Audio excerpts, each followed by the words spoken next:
पापा सिंगल मतलब जो कमाते हैं, और हम्म। उनका मतलब चाय टी स्टॉल है, ठीक है। ठेला लगाता है मतलब वहाँ पे। मुझे दिन में 10-15 कॉल मतलब मैं कट भी करता था। एक ट्रैप रहता है, गैंग रहता है कि एक कॉल किया अपन ने, कट किया तो दूसरे नंबर से कॉल आएगा, ओके। दूसरे नंबर से कॉल आएगा, फिर दूसरे नंबर से कॉल आएगा। हम्म। एक्शन करना चाहिए, और उन्होंने ऐसा प्रेशर क्रिएट करवाया कि मुझे लगा कि ये कॉलेज बेस्ट है और इसी कॉलेज में अभी एडमिशन नहीं लिया तो अभी चला जाएगा। अच्छा। ऐसा उन्होंने क्रिएट किया। फोमो क्रिएट वो कर दिया, फियर रियल ऑफ नहीं था मिसिंग आउट। वो। हाँ, वो क्रिएट किया। हम्म। फिर मैंने प्रेशर में आके मतलब डाल दिए, पैसे डाल दिए। कितना वो डिपॉजिट किया बोली आपने? Refund 30,000 rupees 30,000। डिपॉजिट। मेरा इंटरव्यू हुआ। इंटरव्यू भी मैंने उतना अच्छा परफॉर्म नहीं किया था, और मतलब जीडी भी हुआ था। हम्म। मतलब ठीक ठाक गया था सिलेक्शन ठीक वाइज। है। मतलब मैं रिक्रूटर रहता तो मैं मुझे नहीं लेता। उन्होंने मतलब ऑफर लेटर आ गया कॉलेज से, मतलब दो अच्छा। तीन कॉलेज से आ गया। ठीक है। पहले फर्स्ट कॉलेज के लिए उन्होंने मतलब डेडलाइन दिया था, 5 दिन की डेडलाइन देते हैं वो। अच्छा।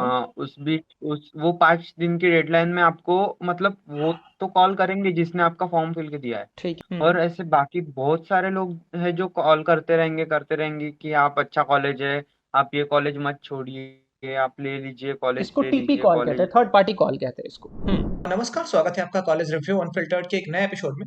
हमने एक पूरा नया सीरीज स्टार्ट किया है जिसमें हम ऐसे स्टूडेंट्स की स्टोरीज को कवर कर रहे हैं जिनके साथ कोई ना कोई स्कैम हुआ है रिसेंटली, जिनको ट्रैप करके, मिसलीड करके, मिसगाइड करके उनका एडमिशन करा दिया गया है। तो कल ऐसा ही एक केस हमने कवर किया था जिसमें एक यूजी की स्टूडेंट थी और डिस्पाइट द फैक्ट उनके जेई में अच्छे परसेंटाइल थे, इसके बावजूद उनको एक एडमिशन पोर्टल ने लीड करके ट्रैप किया। इस बार ऑफलाइन कंसल्टेंट ये अपनी पूरी स्टोरी बताएंगे। इन्होंने 30,000 रुपए डिपॉजिट कर दिया है। तो आइए इनसे बात करते हैं और इन्हीं की जुबानी इनकी पूरी स्टोरी समझते हैं कि क्या हुआ इनके साथ। इस पूरी सीरीज का जो मोटिव है वो ये है कि अवेयरनेस क्रिएट हो पाए स्टूडेंट्स के बीच में एंड आपको कोई ट्रैप ना कर पाए और आपको कोई मिसलीड ना कर पाए। तो और अगर आपके साथ या आपके नोन में कोई ऐसा हो जिसके साथ ऐसा कुछ हो चुका है तो आप हमें रीच आउट कर सकते हो, हम आपकी भी स्टोरी को कवर करेंगे।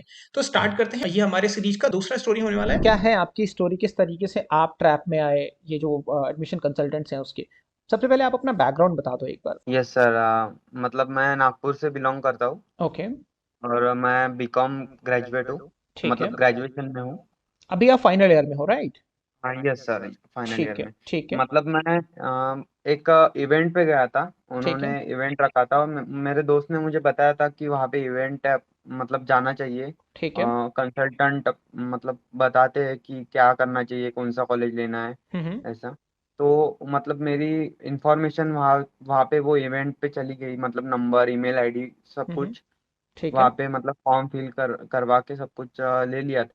ठीक है। तो फिर वहाँ उस दिन से मुझे कॉल आना मतलब शुरू हो गए थे कि दिन में हर एक कितने कॉल्स आते थे आपको? मुझे दिन में 10-15 कॉल मतलब मैं कट भी करता था। एक ट्रैप रहता है, गैंग रहता है कि एक कॉल किया अपन ने, कट किया तो दूसरे नंबर से कॉल आएगा, ओके। दूसरे नंबर से कॉल आएगा, फिर दूसरे नंबर से कॉल आएगा। हम्म। तो आप देख रहे हो कि दिन मतलब में कम से कम मिनिमम 10 से 15 कॉल्स आते हैं। आप खुद सोचो, कोई भी डिसेंट कॉलेज हो, अगर वो आपको एडमिशन ऑफर कर रहा है तो आपको दिन भर में वो कॉल तो नहीं करेगा।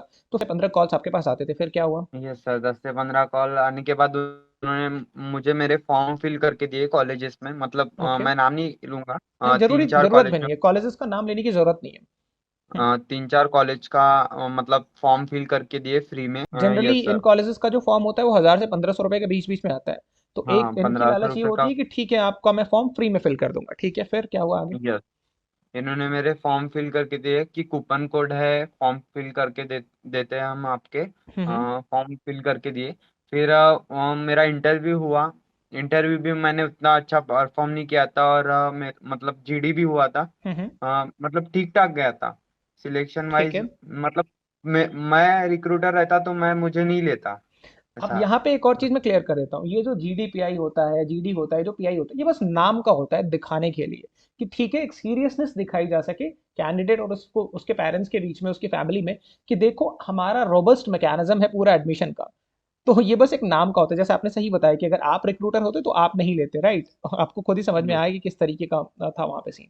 ठीक है, फिर आगे क्या हुआ? फिर उन्होंने मतलब ऑफर लेटर आ गया कॉलेज से, मतलब दो अच्छा। तीन कॉलेज से आ गया। ठीक है। पहले फर्स्ट कॉलेज के लिए उन्होंने मतलब डेडलाइन किया था, 5 दिन की डेडलाइन देते हैं वो। अच्छा। उस बीच उस वो 5 दिन की डेडलाइन में आपको मतलब वो तो कॉल करेंगे जिसने आपका फॉर्म फिल के दिया है। ठीक है। और ऐसे बाकी बहुत सारे लोग हैं जो कॉल करते रहेंगे कि आप अच्छा कॉलेज है, आप ये कॉलेज मत छोड़िए, आप ले लीजिए कॉलेज, इसको ले टीपी लीजिए कॉल कहते हैं, कॉलेज। थर्ड पार्टी कॉल कहते हैं इसको। ठीक है। यस। ताकि एक हाँ, और माहौल क्रिएट आपको किया जा इतना। सके कि अलग अलग लोग भी बता रहे हैं कि ये कॉलेज कितना अच्छा है। जो जिसने बताया वो तो हाँ। ठीक ही है, इसके बावजूद आपको अलग अलग लोगों से और कॉल आएंगे, तो ये स्कैम का एक अलग पार्ट है जो आपने आज बताया। उसी कॉलेज के लिए यस। आपको अलग अलग कॉल्स कराए जाएंगे, ये माहौल बनाने के लिए कि देखो जिस कॉलेज में आप एडमिशन लेने जा रहे हो ना, या प्लान कर रहे हो ना, या आपके थॉट में है, वो कॉलेज कितना अच्छा है। और अगर आपने टाइमली सीट नहीं ब्लॉक कराया तो फिर ये आपके हाथ से चला जाएगा, है ना। ठीक है, यस। फिर आगे क्या हुआ? ये ट्रस्ट बिल्ड करने के लिए उन्होंने ये बिल्कुल। किया कि अच्छा हम्म। कॉलेज है। हम्म। फिर मतलब मैंने एक कॉलेज रिजेक्ट कर दिया था, ओके। कि मुझे नहीं लेना है, क्योंकि मेरा दोस्त था वहाँ पे, ठीक है। उसने बताया था कि मैंने भी ऐसे ही एडमिशन लिया था और इनटेक ज्यादा है, मतलब कॉलेज अच्छा है, नो डाउट कॉलेज कोई भी अच्छा ही हम्म। रहता है, और सिखाते तो सेम ही है, हम्म। बट इनटेक बहुत ज्यादा है वहाँ पे। तो इसकी वजह से बोले मत ले। और अच्छा, फिर यहाँ पे मैं सेकंड आपको एक कॉलेज। बात रोकूंगा। आपका जो फ्रेंड था, आपने जो एक बात बोली, एक जनरल से स्टेटमेंट हो गया कि चूंकि ये आपकी भी गलती नहीं है, ऐसी कंडीशनिंग कर दी गई है ना स्टूडेंट्स के दिमाग में कि कॉलेज सारे अच्छे होते हैं। ये सरासर गलत स्टेटमेंट है कि कॉलेज सारे अच्छे होते हैं। नहीं होते हैं। अगर आप फैकल्टीज पूछोगे, अगर आप प्लेसमेंट का डेटा पूछोगे, सारी रियलिटी सामने आ जाएगी। और उससे पहले क्या होता है, ये आपकी भी गलती नहीं है, ये पूरे मार्केट में एक तरीके का ये बना दिया गया है कि आपके ऊपर है कि आप कितना प्लेसमेंट निकालोगे। ये हाफ बात सही है यस। कि आपके ऊपर है, स्टूडेंट के ऊपर है। बट मैं पे कर रहा हूं अगर किसी कॉलेज को, तो कॉलेज में बेसिक मैं किसी भी सर्विस के लिए अगर दे रहा हूं, लेट्स से आपने एक फोन खरीदा, ठीक है, आप एक फोन खरीदने जाते हो, तो फोन के जो फीचर्स आपको बताए गए हैं वो चीजें तो आपको मिलनी चाहिए ना। तो ऐसा तो आप नहीं बोलोगे ना कि ठीक है, ये आपके ऊपर है कि आप घर में ले जाके उस फोन का क्या करते हो, या आप फोन को कितना अच्छा बना लेते हो। भाई, जिस चीज के लिए मैंने पे किया, जो मुझे चीजें बताई गई, जैसे आप एक फोन खरीदने जाते हो, आपको बताया गया कि हाँ इसमें 32 मेगापिक्सल का कैमरा होगा, इसमें यस। 4 GB रैम मिलेगा। बट जब आप फोन खरीद के ले आते हो, घर पे आपको डिलीवर होता है, तो आपको पता चलता है कि उसमें 32 मेगापिक्सल का नहीं, 2 मेगापिक्सल का कैमरा है, और 4 GB रैम नहीं, उसमें 512 MB का रैम है। तो फिर आपको कैसा लगेगा?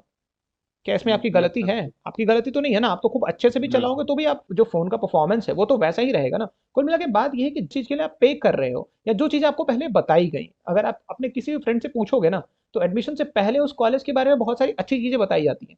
सब कुछ परफेक्ट है, लेकिन जब बच्चा कैंपस के अंदर जाता है, तो उसको रियलिटी पता चलनी स्टार्ट हो जाती है। और हमारा मोटिव ही यही है इस पूरे सीरीज़ के थ्रू, कि आप सही सवाल पूछना स्टार्ट करो, केवल किसी की बात। और ये बिल्कुल सही बात नहीं है कि हर कॉलेज एक तरीके का होता है। ये तो फैक्चुअली इनकरेक्ट है, हर कॉलेज अच्छा है, ये बिल्कुल सही स्टेटमेंट नहीं है। इसलिए मैंने आपको इंटरप्ट करके इसको करेक्ट किया। ओके। ठीक है, आगे ओके। क्या हुआ फिर? फिर आगे मतलब उन्होंने बोला कि मुझे मतलब बहुत सारे कॉल आना चालू हो गया, मेरा ठीक है। सेकंड कॉलेज में भी सिलेक्शन हो गया था, ठीक है। अ, पुणे में ही। हम्म। तो वो मतलब उन्होंने मेरे को बताया कि ऐसा कॉलेज है, मतलब मैंने भी पूछा 4-5 लोगों से हम्म। हम्म। कि अच्छा है, कैसा है, क्या हम्म। है। मैंने सर की वीडियो भी देखी, सर की वीडियो से भी लगा कि बहुत अच्छा कॉलेज है, सबको हम्म। प्लेसमेंट मिल रही है। तो हम्म। मुझे लगा कि मुझे करना चाहिए। सर की वीडियो मैंने 3 से 4 बार देखा है कि ओके। मैं कुछ छूट तो नहीं रहा है, क्योंकि इतना हम्म। परफेक्ट कोई कॉलेज नहीं हो सकता है। राइट, इसीलिए मैंने हर वीडियो के डिस्क्रिप्शन में, अब चूंकि देखो होता क्या है, वीडियो के लिमिटेशंस क्या है, मैं बार बार, मैंने वीडियो के डिस्क्रिप्शन में प्लस वीडियो के पिन कमेंट में ये लिख रखा है क्लियरली कि कॉलेजेस के बारे में मैं चाहे जितनी ईमानदार कोशिश करूं, मैं चाहे जितने सही सवाल पूछूं स्टूडेंट से, बट मुझे पता है कि वो यस। सबसे एफिशिएंट तरीका नहीं है, क्योंकि कैमरे पे कोई भी स्टूडेंट सारी रियलिटी नहीं बताएगा, वो ऑफ कैमरा बहुत सारी चीजें शेयर करता है। इसलिए मैंने डिस्क्रिप्शन में और पिन कमेंट में लिख रखा है कि आप डिसीजन लेने से पहले, चाहे मेरी वीडियो हो या किसी और की वीडियो हो, केवल वीडियो देख के डिसीजन मत लो। आप मुझे एक बार रीच आउट करो, मैं आपको बताऊंगा कि रियलिटी क्या है, जो ऑफ कैमरा मुझे पता चला होगा।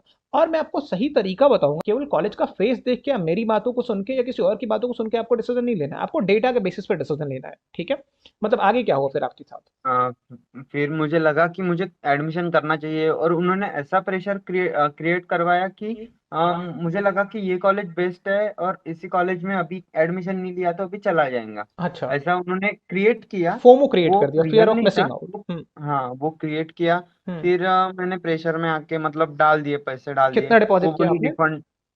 30,000 रुपीज तीस डिपॉजिट हजार किया, रुपये मतलब फिफ्टी डिपॉजिट कर दिया। थाउजेंड करना था। अच्छा। मैंने बोला कि मुझे मेरे पास इतने पैसे नहीं है, हम्म। मतलब मैं थोड़ा हम्बल बैकग्राउंड से आता हूँ। अच्छा, तो बैकग्राउंड भी बता दो आप। मतलब मेरे घर पे मेरे पापा सिंगल मतलब जो कमाते हैं, और हम्म। उनका मतलब चाय टी स्टॉल है, ठीक है। ठेला लगाता है, मतलब वहाँ पे वो हम्म। मतलब उतना अच्छा नहीं है, मतलब जो अपन सोच सकते हैं। देखो, मैं काम कोई दस बड़ा लाख छोटा नहीं रुपए होता जो। है, मैं बस ये बता रहा हूँ कि इनके अंदर इतनी भी सेंसिटिविटी नहीं है। कल जो केस था वो एक आपने देखा, वो चलो एक बिजनेस बैकग्राउंड से वो स्टूडेंट थी। आज आप केस देख रहे हो कि एक स्टूडेंट जिसके पापा टी स्टॉल लगाते हैं। अगर कोई नॉर्मल इंसानियत वाला इंसान हो, कल भी मैंने ये बात बताई थी कि आप उनके लिए बस एक लीड हो, एक पैसा कमाने का जरिया हो, उसके अंदर थोड़ी सी भी इंसानियत अगर हो, तो जैसे ही इनका बैकग्राउंड सुनेगा ना तो को सही गाइड करेगा। क्योंकि आप खुद सोचो कि एक स्टूडेंट जिसके पापा टी स्टॉल लगाते हैं, उसको अगर आप मैनिपुलेट कर रहे हो, मिसलीड कर रहे हो और उससे 30,000 रुपए ले लेते हो, फी डिपॉजिट करा लेते हो, और अभी 10 से 15 लाख रुपए और लगने वाले हैं, तो फिर ऐसे स्टूडेंट को ट्रैप करना कितना सही है? मतलब ट्रैप तो किसी को भी नहीं करना चाहिए, बट ऐसे हम्बल बैकग्राउंड के स्टूडेंट्स का, जिसके घर में फाइनेंशियल कंडीशंस ऐसी हो, ऐसे स्टूडेंट को भी अगर आप नहीं छोड़ते हो तो आप समझ सकते हो कि स्कैम का लेवल किस लेवल तक जा चुका है। और इनमें कोई इंसानियत नहीं बची है, किसी को नहीं छोड़ने वाले हैं ये। एक ही तरीका है, आप अवेयर हो जाइए। ठीक है, आगे क्या हुआ फिर? आगे फिर मैंने मतलब पे कर दिया है। ठीक है। मतलब इससे 15 दिन पहले पे किया था। ठीक फिर है। आज मैंने सर की वीडियो मतलब फिर से खोली। फिर मैंने आज आज फर्स्ट टाइम कमेंट सेक्शन खोला और वहाँ पे ये पढ़ा। फिर ठीक है। मैंने तुरंत सर को कॉल किया। मैं मतलब मैं डर गया था पहले कि हम्म। क्या हो सकता है। तो मैंने सर को तुरंत कॉल किया, मतलब 9:30 बजे, 9 बजे या 9:30 बजे कॉल किया। सर ने मतलब कॉल उठा लिया और सर ने मुझे परफेक्ट गाइड किया है कि क्या करना चाहिए और कैसे करियर में मतलब आपको स्टेप्स लेने चाहिए कि जिससे आप अपनी फैमिली सिचुएशन भी संभाल सकते हो और अपने को खुद में भी ग्रो हो सकते हो। देखो, मेरा सजेशन इनके लिए बहुत सिंपल था, क्योंकि अभी इन्होंने बीकॉम कंप्लीट भी इनका नहीं हुआ है, बीकॉम परसुइंग है ये। मेरा अपना पर्सनल मानना ये है कि एक फ्रेशर को स्ट्रेट अवे एमबीए के लिए नहीं जाना चाहिए। बिना प्रिपेयर किए हुए इन्होंने, आपने कोई प्रिपेयर नहीं किया था राइट? कोई कहीं से गाइडेंस नहीं लिया था कैट के लिए, राइट? हाँ, आपने जो यूट्यूब बताया, से सीख लिया था। यूट्यूब से थोड़ा बहुत देखा था, और इसके बावजूद इतने कम टाइम, और इस बार का कैट का पेपर बहुत डिफिकल्ट था, इतने कम टाइम में बिना किसी प्रॉपर गाइडेंस के, बिना किसी सपोर्ट सिस्टम के इन्होंने 50 परसेंटाइल अचीव किया। इनका ओवरऑल एकेडमिक प्रोफाइल भी अच्छा है।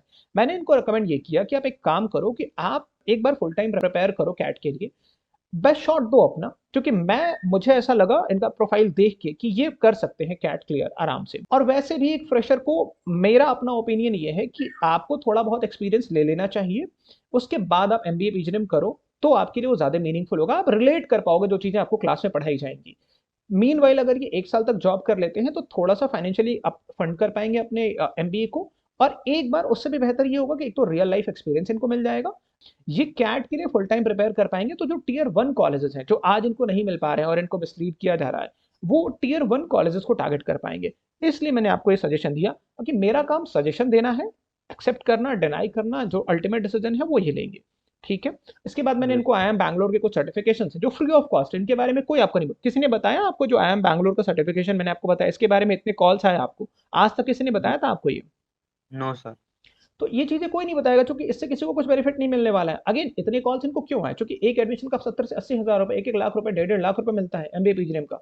तो वहां पे इंटरेस्ट होता है लोगों का कि ठीक है, अगर मैं जैसे तैसे करके एडमिशन करा लेता हूँ, फर्क नहीं पड़ता है आप कहाँ से पैसा अरेंज करोगे, तो फिर वहां से पैसा मिलना है। आई एम बैंगलोर की फैकल्टीज जो हैं, वो जो फैकल्टीज ऑफलाइन पढ़ाती हैं वही फैकल्टीज ऑनलाइन कोर्सेज में पढ़ा रही हैं। आई एम बैंगलोर का अगर आप जाओगे, आई एम बी एक्स करके मैं वेबसाइट का लिंक दे दूंगा, वहां से आप कर सकते हो। मार्केटिंग में इनको स्पेशलाइजेशन लेना था, उनको मार्केटिंग के रिलेटेड जो कोर्सेज थे वो मैंने बता दिए। मेरा इनको सजेशन ये कि कोर्सेज करो आप, उसका क्रेडिट भी आप ट्रांसफर ले सकते हो। तो आई होप कि ये आप देख रहे होगे एक कॉमन ट्रेंड है। कल मैंने आपको बताया था कि जो मैंने आपको 4 पिलर्स बताए हुए थे, एक तो ये online portals, maximum online portals, दूसरा जो मैक्सिमम कंसल्टेंट्स एडमिशन कंसल्टेंट्स, और आपको सतर्क करने की जरूरत, तीसरा अब ये जो इन्फ्लुएंसर्स हैं, होता ये है कोई एक इन्फ्लुएंसर ऐसा है जिसकी बहुत बड़ी फैन फॉलोइंग है या जिसका सब्सक्राइबर बेस बहुत बड़ा है, तो वो किसी कॉलेज का नाम लेगा, वहां से बच्चे अट्रैक्ट होकर उस तरफ को जाएंगे, एंड देन उनका काम यही है कि वो डायरेक्टली एडमिशन के लिए माहौल बनाने का काम है, एक तरीके से कह सकते हो। और बाकी जो कॉलेज की एडमिशन टीम है वो तो लगी हुई है आपके पीछे। तो हमारा इस सीरीज को स्टार्ट करने के पीछे मोटिव ये है कि आप ट्रैप में ना हो। देखो, आपको खुद से अगर कोई कॉलेज कॉल करके बार बार रीच आउट कर रहा है एडमिशन के लिए, तो सिंपल सी बात है कि आपको सतर्क हो जाना चाहिए।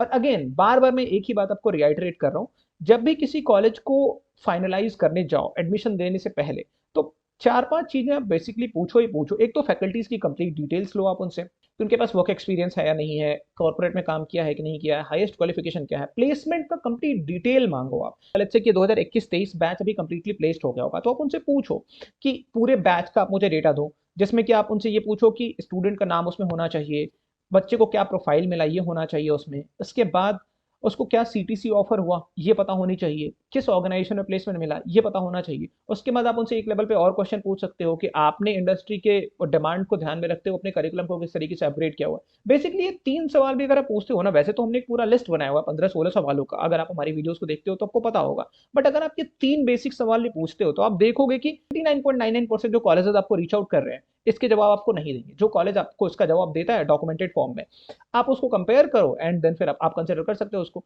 आप खुद सोचो ना कि अगर आप कोई क्लेम करते हो, लेट्स से कि आपने क्लेम किया कि आपका कैट में 85 परसेंटाइल रहा है या 95 परसेंटाइल रहा है, या ग्रेजुएशन में आपके 70 परसेंटेज रहे हैं, 80 परसेंटेज रहे हैं, तो केवल आपकी बातों को सुन के कोई ट्रस्ट नहीं करेगा ना, आपको डॉक्यूमेंट शो करना पड़ेगा।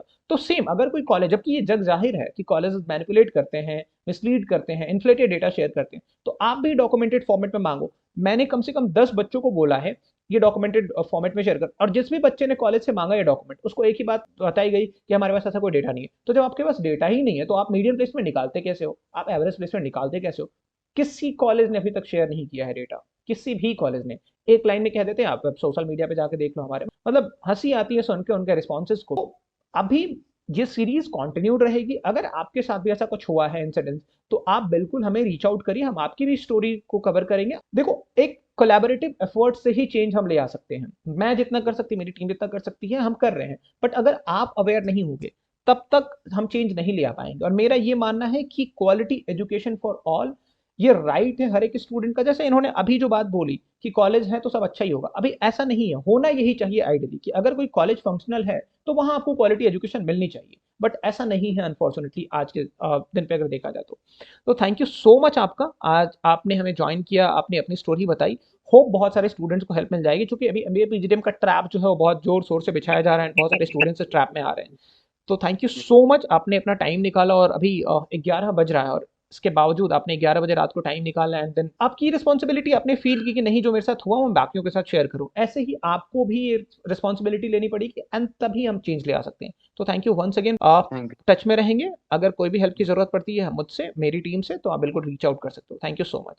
यू। ओके, आपका भी थैंक यू। Thank you. मिलते हैं किसी नए कॉलेज रिव्यू वीडियो के साथ या किसी नए स्टोरी के साथ जो ये स्कैम चल रहा है इसमें। Thank you so much.